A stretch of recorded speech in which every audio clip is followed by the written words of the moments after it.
na minha formação nessa perspectiva profissional, quando nós éramos em torno de 18 pessoas. Eu que selecionei o grupo, estava com muito cuidado, era uma abordagem nova que surgia. Era um judeu, reencarnacionista, eram 2 católicos que acreditavam na reencarnação, como grande parte dos católicos hoje acreditam, e era uma pessoa que vivia o protestantismo, a única não reencarnacionista, porque todos os outros eram espíritas.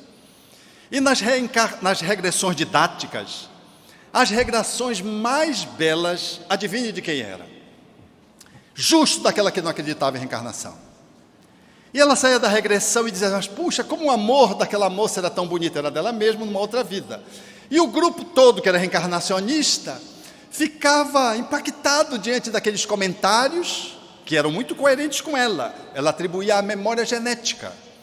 E ela tinha uma experiência que era incomum na vida de qualquer pessoa, é ter medo de enseada, sem ter medo de água, de praia, de rio, de barco.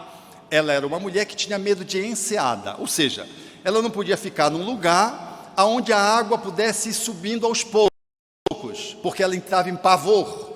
Mas tomava banho na praia, ia no barco, tomava banho de piscina, não tinha medo de água. Quer dizer, é uma coisa incongruente para qualquer pessoa, inclusive para ela.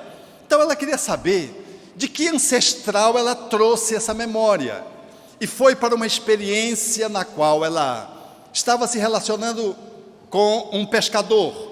O pescador chegou e teve uma maledicência, uma calúnia, de que ela tinha tido uma relação extraconjugal. Ele rompe com ela, tira a aliança ali mesmo na praia, joga no chão, mas inconformado com a suposta traição que ele soubera, ele a agarra, a amarra num pedaço de pau na praia, e ela então vê a água subir lentamente até matá-la afogada. Era impossível uma construção mental dessa ordem, mesmo numa ficção da cabeça de um roteirista de cinema, ou de um psicanalista mais ousado nas suas análises interpretativas, poder chegar a essa avaliação que ela chegava cabal, e depois dizia, engraçado, como aquela minha ancestral amava aquele homem, e ela foi vítima dele, e como ela me influencia, porque eu não quero saber de casamento, muito embora tivesse um filho, mas ela não queria saber de casamento. O trauma foi tão forte, e ela dizia, e veio esse medo de enseada. Como esse ancestral foi forte na minha vida, geneticamente. Ela era tão curiosa nas suas experiências de natureza regressiva, nas regressões didáticas, porque essas regressões não a demoviam da ideia de que era memória genética. Muito embora todo o grupo fosse reencarnacionista, inclusive os mediadores, os professores. Ela tinha um sonho, desde pequenina, em que os urubus voavam, aves de rapina, que ela acordava muito amedrontada. E ela quis trabalhar esse sonho recorrente, muito próprio para se fazer um mergulho no inconsciente profundo, nessa memória extracerebral. E ela assim o fez, e quando ela o fez, ela foi para uma guerra entre França e Inglaterra, documentou a data da guerra.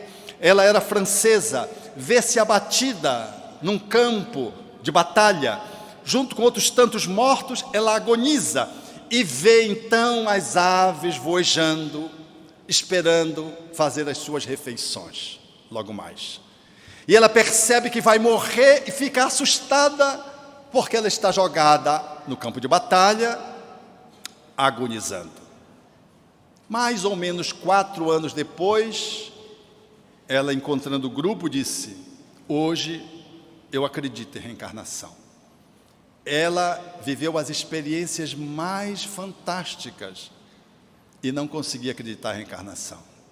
Foi necessário purificar aquelas experiências para elaborar dia após dia e, finalmente, vencer uma crença limitante de que nós só temos uma vida, e de que há só cérebro e memória que se estabelece através da herança genética, para poder então, em transcendendo, poder acolher a tese de que a vida se multiplica em muitos corpos, e é o mesmo espírito que viaja em vários corpos em múltiplas existências. É nesse olhar que a doutrina espírita faz uma conexão com as ciências, e nesse diálogo com a ciência da TVP, com as abordagens transpessoais, o Espiritismo estabelece profundo respeito, como faz com todas as ciências.